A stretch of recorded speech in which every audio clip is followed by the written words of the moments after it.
ॐ नमः शिवाय। ॐ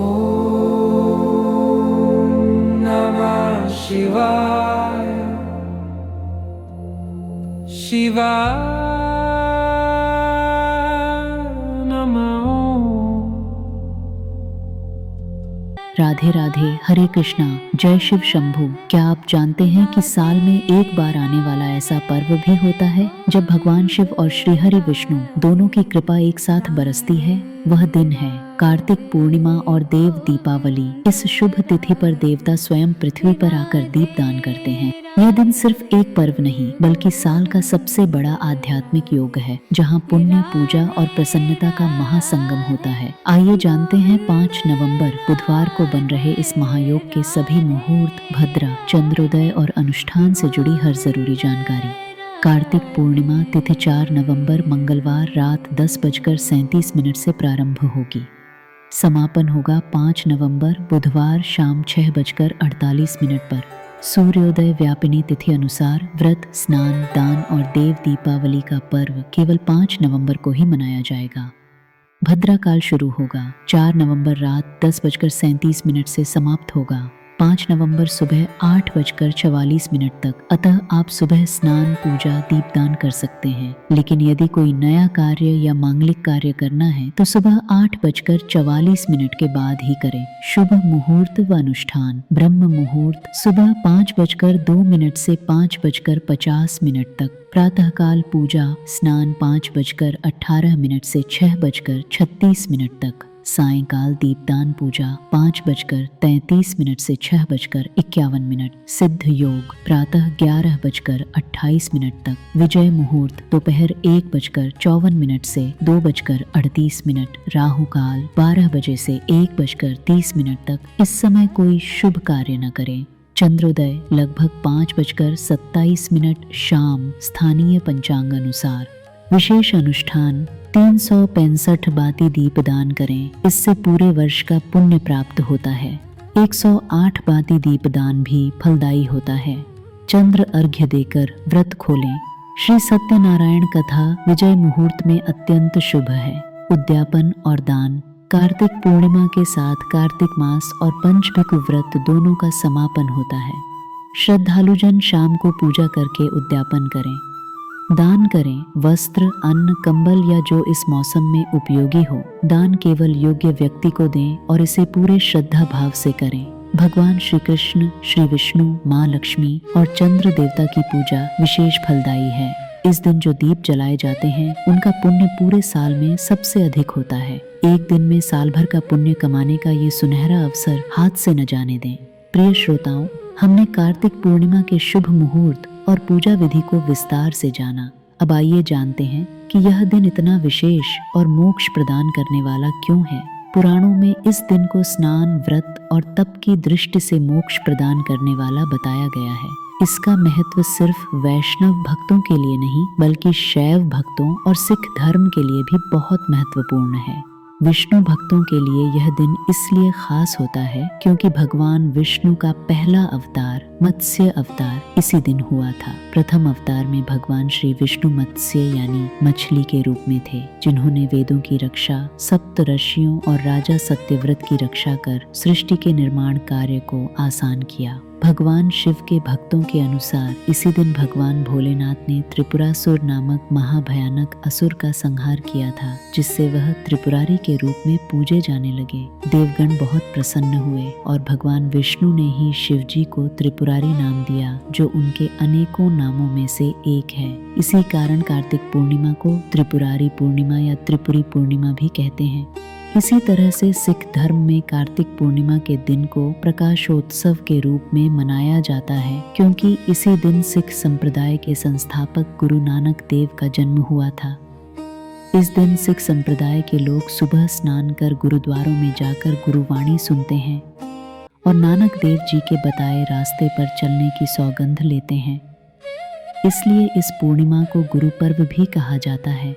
इस प्रकार यह दिन एक नहीं बल्कि बहुत सारी वजहों से बहुत खास है। इस दिन गंगा स्नान, दीपदान, अन्य दानों आदि का विशेष महत्व है और इस दिन क्षीर सागर दान का अनंत महत्व है। क्षीर सागर का दान 24 अंगुल के बर्तन में दूध भरकर उसमें सोने या चांदी या अन्य धातु की मछली छोड़कर किया जाता है। और ऐसी भी मान्यता है कि इस दिन कृतिका नक्षत्र में भगवान शिव के दर्शन करने से 7 जन्मों तक व्यक्ति ज्ञानी और धनवान होता है। त्रिपुरारी वध की कथा तो आइए पहले सुनते हैं भगवान शिव की त्रिपुरारी बनने की कथा। कार्तिक पूर्णिमा की पौराणिक कथा के अनुसार तारकासुर नाम का एक असुर था जिसके 3 पुत्र थे, तारकाक्ष, कमलाक्ष और विद्युन्माली।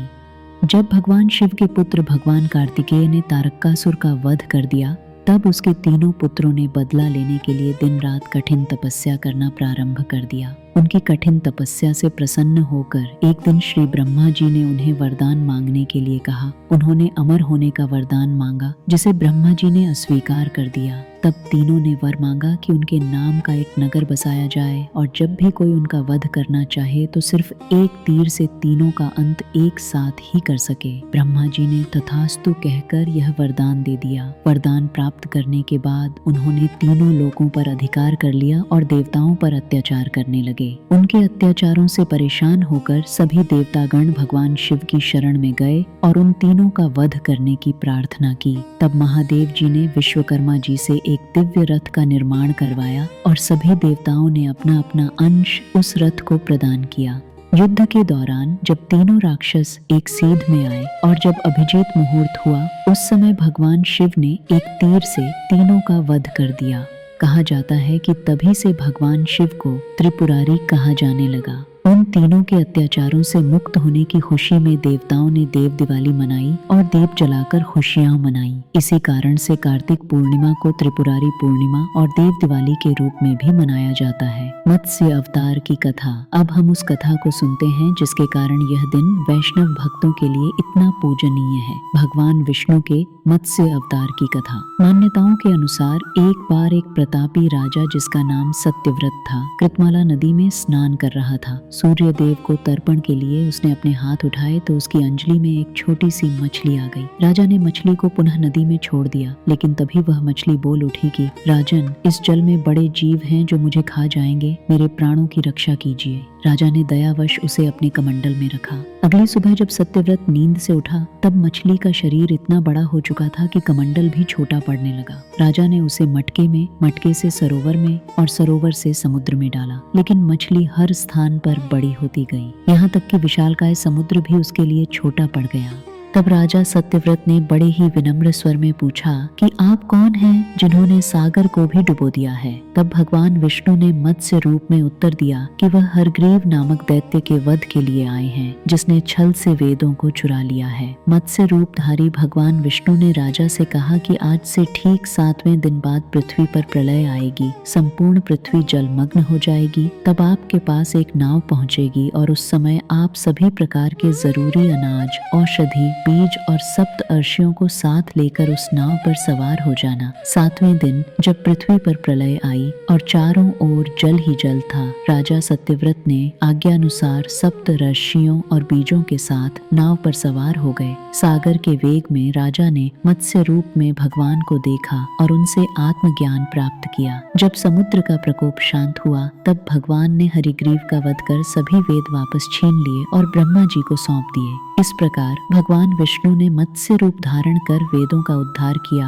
और कार्तिक पूर्णिमा के दिन प्राणियों का कल्याण किया। अब माताओं और बहनों के सौभाग्य के लिए और सभी मनुष्यों की मनोकामना पूर्ति के लिए सुनिए 32 पूर्णिमा व्रत की कथा, जिसका वर्णन स्वयं भगवान श्री कृष्ण ने माता यशोदा से किया था। द्वापर युग में एक समय की बात है, यशोदा जी ने श्री कृष्ण से पूछा, हे कृष्ण, आप सारे संसार के पालन करता है, आज कोई ऐसा व्रत मुझसे कहो जिसके करने से मृत्युलोक में स्त्रियों को विधवा होने का भय न रहे और यह व्रत सभी मनुष्यों की मनोकामनाएं भी पूर्ण करने वाला हो। तब श्री कृष्ण ने कहा कि सौभाग्य की प्राप्ति के लिए स्त्रियों को 32 पूर्णमासियों का व्रत करना चाहिए। यह व्रत अचल सौभाग्य देने वाला और भगवान शिव के प्रति मनुष्य मात्र की भक्ति को बढ़ाने वाला है। इस प्रकार अपने पुत्र की मंगल कामना और दीर्घायु के लिए धनेश्वर ने अपनी पत्नी के साथ मिलकर बराबर 32 पूर्णमासी का व्रत पूरा किया यहाँ वह खंड शुरू होगा जहाँ देवीदास काशी जाता है, वर से धनुर्वात होना, देवीदास का विवाह, पत्नी का दृढ़ निश्चय और मृत्यु की भविष्यवाणी। काल से प्रेरित होकर एक सांप जब देवीदास को डसने आया तो व्रतराज के प्रभाव से उसको वह सांप काट नहीं पाया। इसके बाद स्वयं काल जब उसके प्राणों को निकालने का प्रयास करने लगा तो भगवान की कृपा से उसी समय देवी पार्वती जी के साथ श्री शंकर जी वहां पर आ गए। देवी के कहने पर भक्त वत्सल भगवान ने उस बालक को पुनः प्राणदान दे दिया। इस व्रत के प्रभाव से काल को भी पीछे हटना पड़ा और देवीदास स्वस्थ होकर बैठ गया। यहाँ से पत्नी का पुष्प वाटिका में फूलों को सूखते देखना, फिर से हरा भरा होना, देवीदास का वापस लौटना और माता पिता का हर्ष जारी रहेगा। भगवान श्री कृष्ण कहने लगे, माते, इस प्रकार धनेश्वर 32 पूर्णमासियों के व्रत के प्रभाव से पुत्रवान हो गया। जो भी स्त्रियां इस व्रत को करती हैं, वे जन्म जन्मांतर में भी वैधव्य का दुख नहीं भोगती और सदैव सौभाग्यवती रहती हैं। यह मेरा वचन है, इसमें कोई संदेह नहीं। यह व्रत पुत्र पौत्रों को देने वाला तथा संपूर्ण मनोकामनाओं को पूर्ण करने वाला है। अगर आपने यहाँ तक वीडियो देखा है तो आप निश्चित ही एक सच्चे भक्त हैं। अब इस संदेश को दुनिया तक पहुंचाने की आपकी बारी है। लाइक करें, सब्सक्राइब करें और नीचे कमेंट करें। जय देव दीपावली। हर लाइक, हर कमेंट एक दीप है जो किसी और की जिंदगी में रोशनी ला सकता है।